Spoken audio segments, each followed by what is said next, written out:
Asalaamu calaykum waraxmatullaahi wabarakaatuh saaxiibada ku xiran channelka Layaabka Media ee YouTube.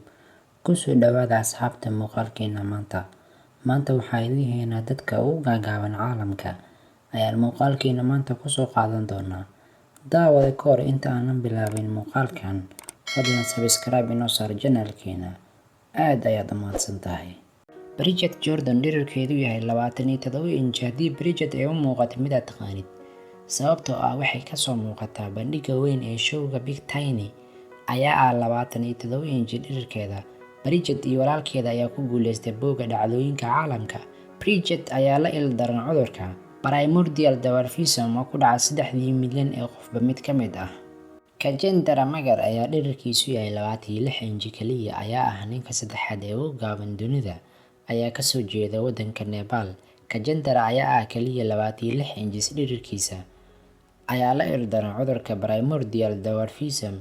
Kajendra ayaa u eg 3 sano jir. Muuqaalkiisa ayaa ku dhiban waxbarashada, asiga oo baranaya sida wax loo qoro loona akhriyo.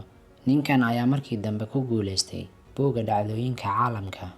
Haweeneyda magaceedu yahay Stacey Harold oo dhererkeedu yahay 28 inch ayaa la ildaran cudurka osteogenesis imperfecta.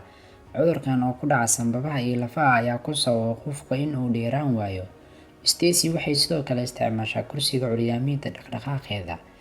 Stacey iyo saygeeda ayaa lagula taliyay inay khatar ku tahay inay carruur dhalaan maadaama miisaanka ilmuhu uu burburin karo xubnaha caloosha ee Stacey. Si kastaba ha ahaatee, waxay go'aansadeen inay qaataan halista. Hadda Stacey iyo saygeeda waxaa u jooga 3 carruur oo caafimaadkooda buuxa. Gabarta magaceedu yahay Hades Cocaman, dhererkeeduna yahay 28 inch, ayaa la ildaran cudurka osteogenesis imperfecta. Sida Stacey oo kale, cudurkan oo ku dhaca sanbabada iyo lafaha ayaa ku sababa qofka in uu dheeraan waayo. Hades ayaa ah 28 inch dhererkeeda, waxayna ku dhowdahay 20 sano jir. Waxayna ku nooshahay caasimad yar oo ku taala Turkey, mana awoodo inay shaqeyso, laakiin waxay ka caawisaa hooyadeed. Hades ayaa ka qabata shaqooyinka yaryar guriga dhexdiisa. Edward Nino Hernandez, dhererkiisu yahay 27 inch kaliya, ayaa ku nool Colombia. Edward waa ninka ugu gaaban Colombia, ayaa la sheegay inuusan korin tan iyo markii uu jiray 2 sano. 31 jirkan ayaa ku guuleystay buugga dhacdooyinka caalamka. Edward ayaa sidoo kale ku dhiban markuu wax ku qorayo gacmihiisa, farihiisa oo aad u yaryar. Edward ayaa ku celceliyay dhowr sano oo iskuul ah, aakhirkiina wuu iskaga fadhiistay waxbarashadiisa marka uu ahaa 13 sano jir, sababtoo ah dhererkiisa oo yaraa awgiisa.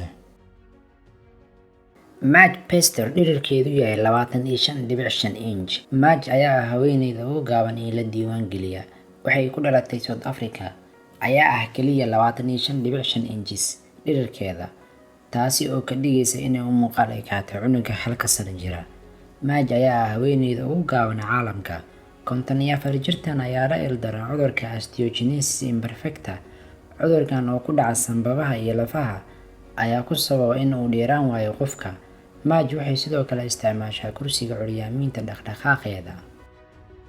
Chandra Bahadur Dangai ayaa dhererkiisu yahay 21.5 inch kaliya, ayaa ah ninka ugu gaaban ee la diiwaan geliya. Chandra ayaa kasoo jeeda waddanka Nepal, ayaa la ildaran cudurka primordial dwarfism oo ku dhaca 3 milyan ee qofba mid ka mid ah. Chandra ayaa jira 75 sano. Chandra ayaa ugu dambeyntii ku guuleystay buugga dhacdooyinka caalamka, ninka ugu gaaban dunida. Chandra ayaa xanuuno qabay inta uusan dhiman sanadkii 2015.